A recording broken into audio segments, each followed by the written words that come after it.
Pass tax நேயர்களுக்கு வணக்கம். அதாவது நீண்ட நாளுக்கு பிறகு ஒரு முடிவுக்கு வந்திருக்கிறாங்க. நான் தனியாகத்தான் நிற்பேன். அதாவது கவுண்டமணி காமெடி மாதிரி ஆயிடுச்சுனே. வணக்கம் உமாமதினே. வணக்கம் வணக்கம்.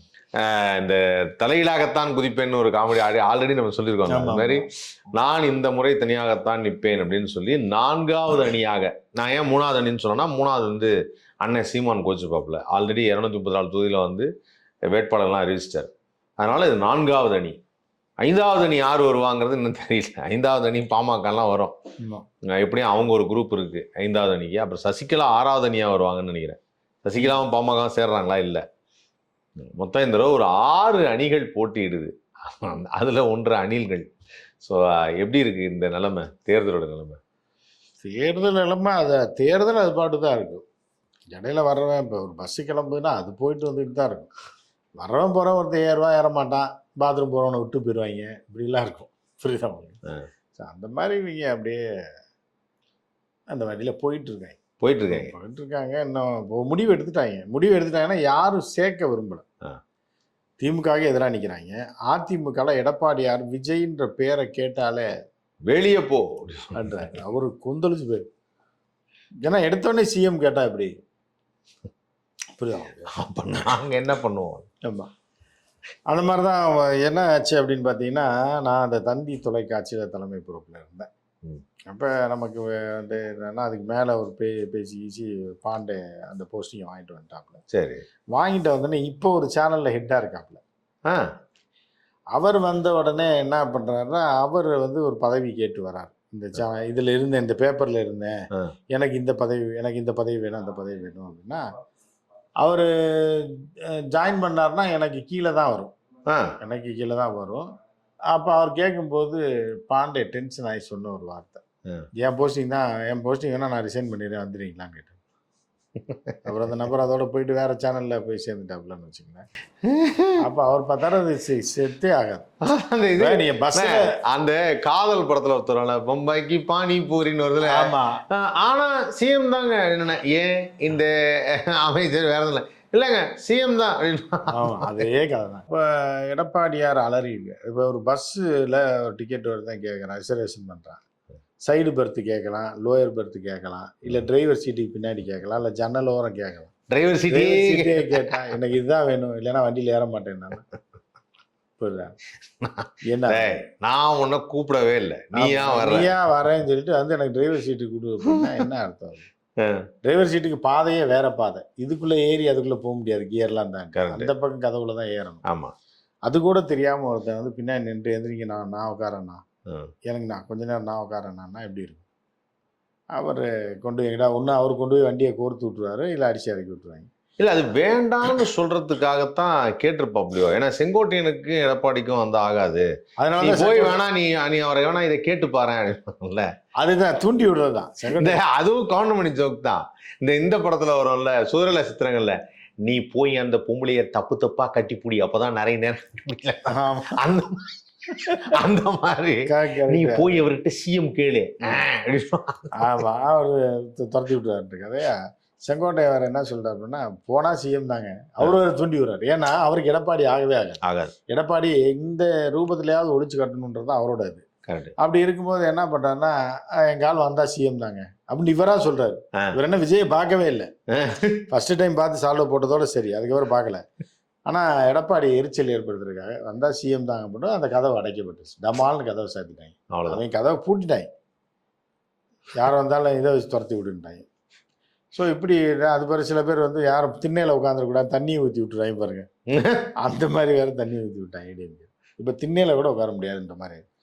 பிஜேபியில் என்ன பார்க்குறாங்கன்னா, சேரேன்னு இவங்களா கிளப்பி விட்டாங்க ஆதவர்ஜனா வச்சு.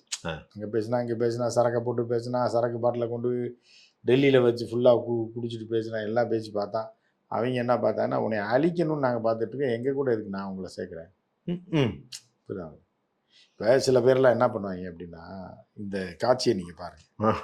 இந்த காரில் தாப்பில் வருவான், பழைய ஜெய்சங்கர் படத்தான் சொல்லுவான், இந்த லாரி இருக்கும், ஃபார்கோ லாரி இருக்கும். இந்த கார் கரெக்டாக வரும்போது, இந்த கல் உடைக்கிற மலை பக்கம் வரும்போது கரெக்டாக அந்த பாறையை தள்ளி விட்டுரு அப்படின்னு சொல்லி இது பண்ணுவாங்க. இல்லைன்னா காரை லாரியை வச்சு மோதுறதுக்கு ரெடி பண்ணி இந்த லாரி நிற்கும், புகையை கக்கிட்டு அந்த வண்டி வரும்போது விரட்டிட்டு போகும். அந்த மாதிரி இருக்கும்போது காரன் டப்புன்னு காரை நிறுத்திட்டு லாரியில் ஏறிட்டானா என்ன ஆகும்? புரியுதா? அவங்க திட்டமே பனால. அவங்க என்ன பண்ணா காரோட அடிச்சு தூக்குறது. இவன் கார்ல உட்காரான் அதுதான் அடிக்கிறான் அப்படின்னு பார்த்தா நான் லாரியில வர்றேன்னா உன்னை முடிச்சு கட்டுறதுக்கு தாண்டா லாரியெல்லாம் ரெடி பண்ணியிருக்கோம், நீ கார்ல வர்ற உன்னை முடிக்கணுன்றதான் நாங்கள் பார்த்துருக்கோம், நீ பார்த்து லாரியில இருந்தேன் எப்படின்னு சொல்லி அவங்க சேர்க்க மாட்டேறேன். யார் பிஜேபி உடனே இந்த எலெக்ஷனோட முடிச்சு கட்டணும் தனியாக தள்ளி விட்டுன்னு பார்த்தா நீ எங்கள் வண்டியில் வந்து யாருன்னு பார்க்குறேன். அது துரத்தி விட்டாங்க. இப்போ இப்படி ஆயிடுச்சு. இப்போ அவங்க என்ன பண்ணுறது? அவங்க முடிக்கணும்னு முடிவு பண்ணவன்ட்ட போய் நானும் உன் வண்டியில் வரேன்னா லாரியில் ஏறி தள்ளி விட்டா கொலைகேஸ் ஆயிரும்ல. இதுனா ஆக்சிடென்ட்ல முடிஞ்ச பேர். ஆனா இதுல எப்படியோ வந்து புஷி ஆனந்தோடைய ஆசை நிறைவேறிச்சு போறேன்னு. இது இப்போ பாண்டிச்சேரியில கூட்டணி வந்து என்ஆர் காங்கிரஸோட வச்சிருக்காங்க நம்ம. ஆமா, அது ஏற்கனவே பிளான் பண்ணது இல்ல. என்ஆர் காங்கிரஸோட வச்சதுனால இப்ப அங்க அவரு சிஎம்னா இவரு புஷி ஆனந்த் டெப்டி சிஎம் ஆயிடுவார். இல்ல ஆமா, புஷி ஆனந்தோட திட்டம் என்னன்னா நம்ம ஊர்ல வெளியூர்காரனை கூட்டி ஏமாத்தி இப்ப தமிழ்நாட்டுக்காரனை வச்சு ஏமாத்தி பாண்டிச்சேரியில் ஆட்சிக்கு வந்துன்றதான் புஷி ஆனந்தோட. புஷி ஆனந்த் கரெக்டா விஜய் யூஸ் பண்ணி பாண்டிச்சேரியில பெரிய மாநாடுலாம் போட்டு செட் ஆயிட்டாப்ல.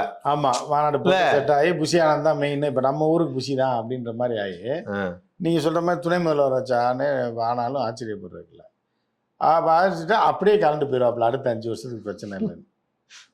ஏன்னா அதுக்கப்புறம் பந்தல் போட்டு இட்டுட்டு போறதெல்லாம் துணை முதல்வர் வந்து கூட்டு பண்ண முடியாது. அதுக்கப்புறம் அது பூத்தாவேக்காவாயிடும். ஆமா, புதுச்சேரி தாவேக்கா. ஆமா ஆமா ஆமா, புதுச்சேரி தாவேக்கா தான் அது. கரெக்ட். அப்படியே ஆட்டையை போட்டு போட்டோவை மட்டும் வச்சு அவர் ஜெயிச்சுட்டே இருப்பாப்ல. யாரு அவர்? என்ன காங்கிரஸ் இந்த பக்கம். ஆனா இவர் தமிழ்நாட்டுக்கு இப்போ வந்து விஜய் வந்து தனியா நிற்கிறது முடிவு பண்ணிட்டாரு. இவர் நிக்கிறதுனால மற்ற கட்சிகள்லாம் இப்ப என்ன யோசிப்பாங்க? இப்ப சீமான் இருக்காரு, அதுக்கப்புறம் என்ன 4-5 அணிலாம் இருக்காரு. தனியா நிக்கிறாரு, ஏதாவது ஒரு கூட்டணினா நமக்கு ஒரு வாய்ப்பு இருக்குமே அப்படின்னு நினைச்சிருப்பாங்கல்ல. இல்லை, அதாவது என்ன அப்படி கிடையாது. இப்போ நீங்கள் ஃபஸ்ட்டு ஃப்ளோரில் பால்கனி இருந்து வேடிக்கை பார்க்குறீங்க, 4 நாய் சண்டை போடுது, உங்களுக்கு என்ன பாதிப்பு வந்துடும்? புரியுதா உங்களுக்கு? எட்டி பார்க்குறீங்க, சண்டை போட்டுருக்கு, சாயந்தரமாக நின்றுக்கிறீங்க, காஃபி குடிச்சிட்டு அடி பார்க்குறீங்க, 2 நாய் 3 நாய் சண்டை போடு காயாமையான அடிச்சு, அப்படிங்கும்போது உங்களுக்கு எந்த பாதிப்பு இல்லை. புரியுதா உங்களுக்கு? நீங்கள் பாட்டுக்கு இருப்பாங்க, எனக்கு எந்த பாதிப்பு இல்லை. நீங்கள் பாட்டுக்கு அப்புறம் நீங்கள் வர்றப்போ அரை மணி நேரத்தில் அது பாட்டுக்கு போயிடும். அந்த மாதிரி தான் சீமான் வந்து அப்படி தான். இந்த சீமானுக்கு எந்த பாதிப்பு இல்லை, சீமானால் யாருக்கும் எந்த பாதிப்பும் கிடையாது. அவர் பாட்டு காஃபி குடிச்சு பால்கனிலே இருப்பார், அப்படியே போய் படுத்துருவார், அவ்வளோதான். அவர் சீனுக்கே வரப்போகிறது, ரோட்டுக்கே வரப்போகுது, போட்டிக்கே வர மாட்டார், அவ்வளோதான். அவர் அப்படியே இருப்பார்.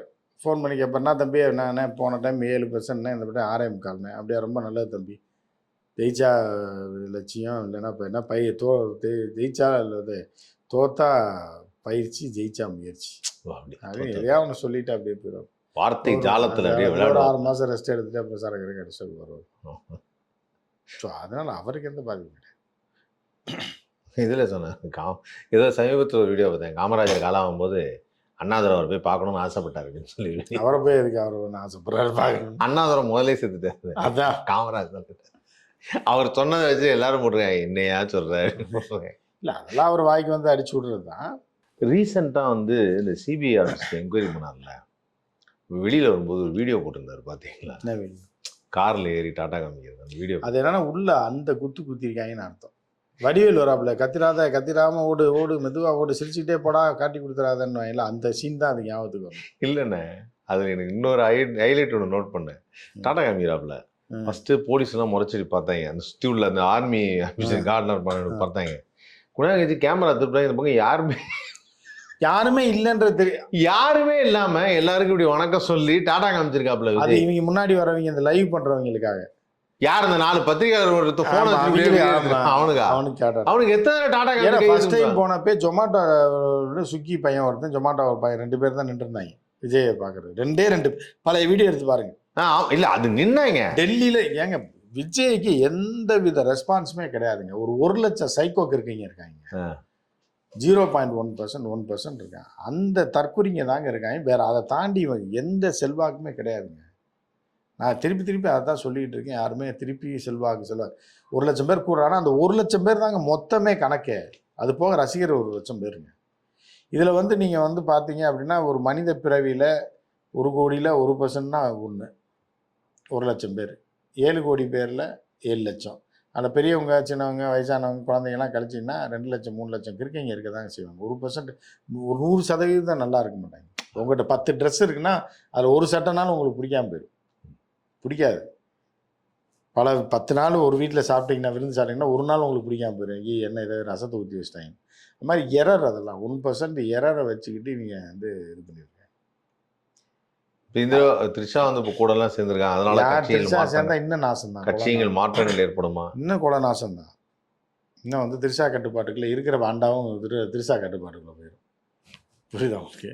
ஸோ அந்த மாதிரி தான் இவங்களால ஒன்றுமே பண்ண முடியும். தற்கொலைங்க 1 லட்சம் பேர் இருக்காங்க. எங்கே போனாலும் டெல்லியில் வந்தாங்க ஒருத்தன் வந்தானு பாருங்க, ஒரு 100 பேர் நின்னானு சொல்லுங்க பாப்பா. அது கேமரா திருப்பவே இல்லைண்ணே. நான் கேமரா கூட திருப்ப ஒரு கேமரா எப்படி திருப்ப இல்லைண்ணே. கார் இப்படி வருதா, இங்கே கேமரா வச்சு எடுக்கிறாங்க, இப்படி திரும்புது காரு. சரி கேமரா இப்படி திருப்பினா போயிட்டு இருக்காரு. ரைட் லெஃப்ட்ல யாருமே இல்லை. எவங்க டெல்லியில யாருங்க விஜய் பாக்குறது? அப்புறம் யாரு கை காட்டுறாருங்கிற அதுதான் சீனகா. அதுதான் வடிவேல் காமெடி இருக்குல்ல, உள்ள நடந்த குத்துக்கு இது வந்து மீடியாக்காரங்களுக்கு நான் ஹாப்பியா இருக்கேன், என்னதான் என்னை குடும்பப்படுத்தினாலும் நான் வந்து என்னை ஒண்ணுமே பண்ண முடியாது. உள்ளுக்குள்ள அதை சொல்ல என்னடா காலு கடை கடன் ஆடுது அப்படின்னு பார்த்தா பில்டிங் ஸ்ட்ராங்கு பேஸ்மெண்ட் வீக்குன்னு வாப்பில் வடிவேல். அதுதான் உள்ள செம குத்து குத்துருக்கேன். 1 மணி நேரம் தனியாக உட்கார விட்டுருந்துருக்கேன். லைட்டெல்லாம் போட்டு ஏதோ டார்ச்சர் கொடுக்க போகிற மாதிரி உட்கார வச்சுருக்கேன். அப்புறம் 1 மணி நேரம் கழிச்சு கேள்வி மேலே திருப்பி கேட்ட கேள்வி கேட்டிருக்கேன். திருப்பி உங்கள் பேர் என்ன, உங்கள் அப்பா பேர் என்ன, ஏன் உங்கள் அப்பா இன்சியில் சேர்க்கலை, உங்கள் அம்மா பேர் என்ன, மனைவி பேர் என்ன அப்படின்னு எல்லாம் திருப்பி கேட்டேன். இது எத்தனை அப்ளிகேஷன்லேயே எழுதி கொடுத்துருக்கேன், ஊருக்கே தெரியும், திருப்பியும் இதை கேட்குறீங்களேங்கும்போது எவ்வளோ எரிச்சலாகும் பாருங்க. திருப்பி முதல்ல இருந்து அந்த இதில் விசாரிப்பாங்க இல்லை, ஐயோ நான் கரெக்டாக தான் பேசுகிறேன்னா அப்படின்னு அந்த கதையில் விசாரிப்பாங்க. சிபிஐயில் விசாரித்து அழுக விட்டு சாயந்தரம் வரைக்கும் அனுப்புறது. வெளியில் அந்த இதை காட்ட முடியாமல் குமுறி போய் தான் அந்த கும்பிட்டு வந்தது. எதுக்கு இந்த ஃப்ளைட்டில் போகும்போது இவர் வந்து கத்திரிக்கோள் எடுத்துகிட்டு போனாங்கிறது, அப்புறம் வந்து மது பாட்டில் எடுத்துகிட்டு போனாங்க ஆதவர்ஜுனா? இவங்கெல்லாம் ஏவியேஷன் ரூல் தெரியாதா? இல்லை இவ்வளோ வருஷம் இவங்கெல்லாம் ஃப்ளைட்டில் போகவே நான் முதல் தடவையாக போயிருக்காங்க? இல்லை அது லூசுத்தனா பேக்கோட போய் குடிச்சிக்கிட்டு இருந்திருப்பான். நைட்டு மீதி பாட்டில் பேக்கில் இருந்திருக்கும், அப்படியே போயிருப்பான். அது வண்டி ஏறலான்னு எதுக்கு இதை கீழே ஊற்றுவானே, வச்சுட்டு போய் குடிப்பானே.